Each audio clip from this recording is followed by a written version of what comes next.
Ya, pemirsa, kita akan masuk ke diskusi utama kita. Tapi sebelumnya ini kita hadirkan terlebih dahulu informasi Ketua DPP PD Perjuangan Puan Maharani. Kita tahu kemarin pada hari Kamis lalu melakukan safari politik, termasuk juga mengunjungi kediaman dari Ketua Umum PKB yaitu Muhaimin Iskandar.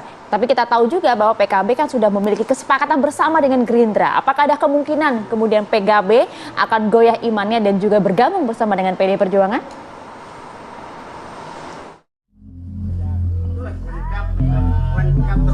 Puan Maharani kembali melakukan safari ke beberapa tokoh. Kali ini ia mengunjungi rumah Ketua Umum PKB Muhaimin Iskandar pada Kamis kemarin.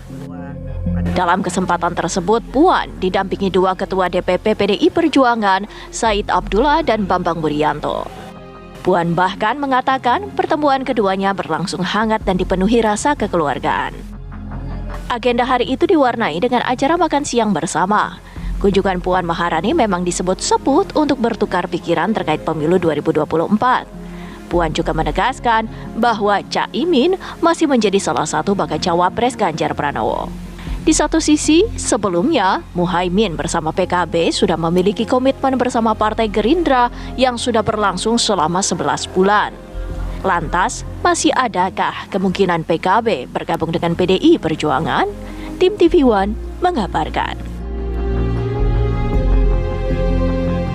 Saya serius loh waktu bilang bahwa salah satu kandidat yang masuk menjadi cawapresnya, capres atau bacapresnya PDI Perjuangan Pak Ganjar itu Caimin. Tadi saya juga sampaikan, Mbak tenanan gak sih Mbak ngomong itu? Iya bener, mosok ngawur.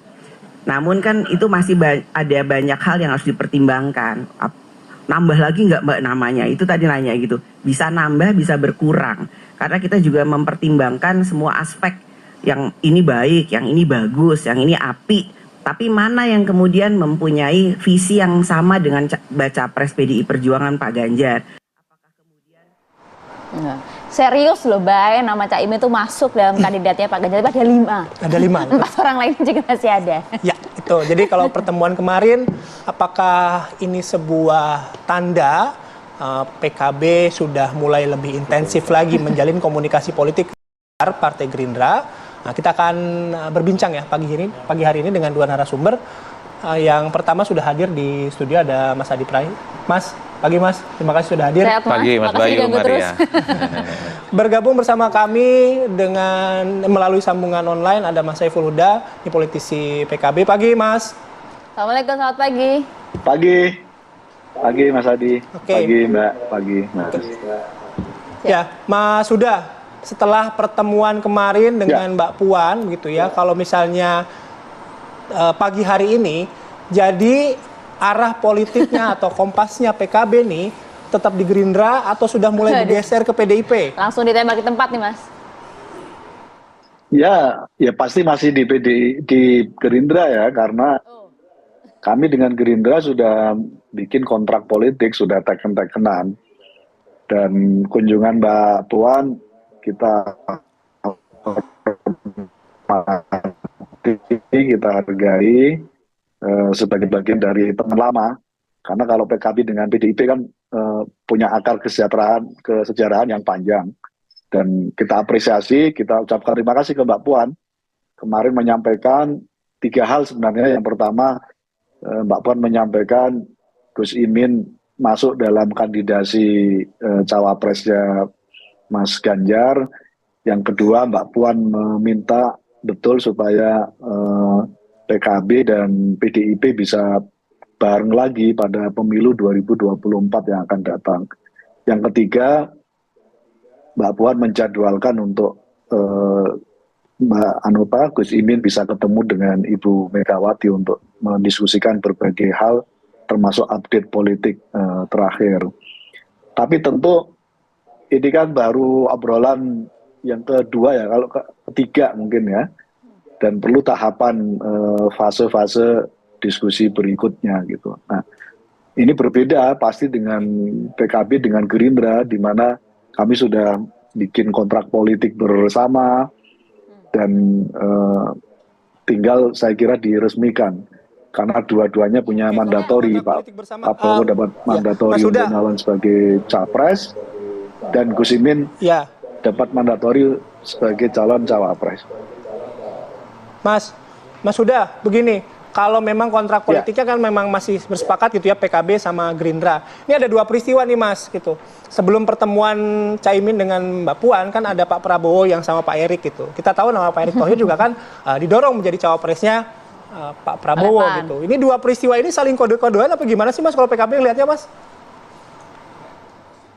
Saya kira itu peristiwa kenegaraan ya, karena sama-sama sebagai menterinya Pak Jokowi gitu.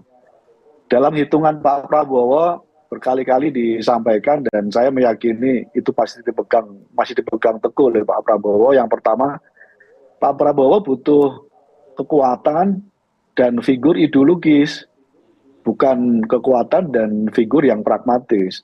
Karena 2 kali Pilpres Pak Prabowo kalah karena tidak mempertimbangkan aspek kekuatan dan figur ideologis.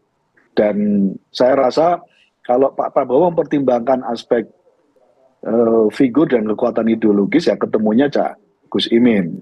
Itu yang pertama. Yang kedua, Pak Prabowo juga tahu persis berbagai analisa, berbagai hitungan, 2 kali Pilpres kalah, itu karena tidak mendapatkan elektoral yang kuat di Jawa Timur dan Jawa Tengah. Dan adresnya figur hari ini dari semua yang punya adres yang kuat di Jawa Timur dan Jawa Tengah hanya Caimin. Oke, jadi sampai detik ini pun masih mantap bahwa cawapresnya Pak Prabowo masih ada di tangan Caimin? Masih sampai hari ini, karena berbagai statement Pak Prabowo, baik tertutup maupun terbuka, beliau menyampaikan hak wapres adalah miliknya Caimin gitu. Dan beliau tahu persis suasananya seperti apa. Dan 2024 Pak Prabowo harus menggunakan pola baru. Jangan sampai terjebak pola lama yang sudah-sudah. Dan salah satu pola baru itu memang mau nggak mau Prabowo pasti mempertimbangkan Gus Imin sebagai representasi adres Jawa Timur. Kunjungan-kunjungan Mbak Puan ke kediamannya Caimin? Gimana, Mbak? Sorry? Jadi percuma aja ya kunjungan-kunjungannya Mbak Puan ke rumahnya Caimin ini, Mas? Ya tentu masih butuh fase berikutnya ya gitu. Tapi perlu saya pertegas memang bahwa proposal PKB tunggal dalam Pilpres 2024 Gus Imin maju sebagai capres atau cawapres dimanapun koalisinya. Oke, siap. Sampai di situ saya mau ke Mas Adi. Mas Adi, nampaknya masih cukup percaya diri, masih cukup confidence gitu bahwa cawapres Pak Prabowo ya Caimin. Tapi katanya perlu ada kunjungan-kunjungan pertemuan-pertemuan lagi dengan PDIP. Nah, Anda melihatnya seperti apa sih ini? Ya, saya kira memang secara prinsip harus diakui PKB itu cukup confident, mampu menyodorkan Caimin sebagai pendamping Prabowo Subianto. Argumennya tentu Prabowo tidak mungkin bisa maju tanpa PKB karena presidential threshold-nya tidak mencapai 20%. Yang kedua, kalau dilihat rata-rata secara umum, selama ini yang menjadi kelemahan Prabowo Subianto 2 kali pemilu kalah itu kan Jawa Timur dan basis Nahdliyin. Jawabannya ada di PKB.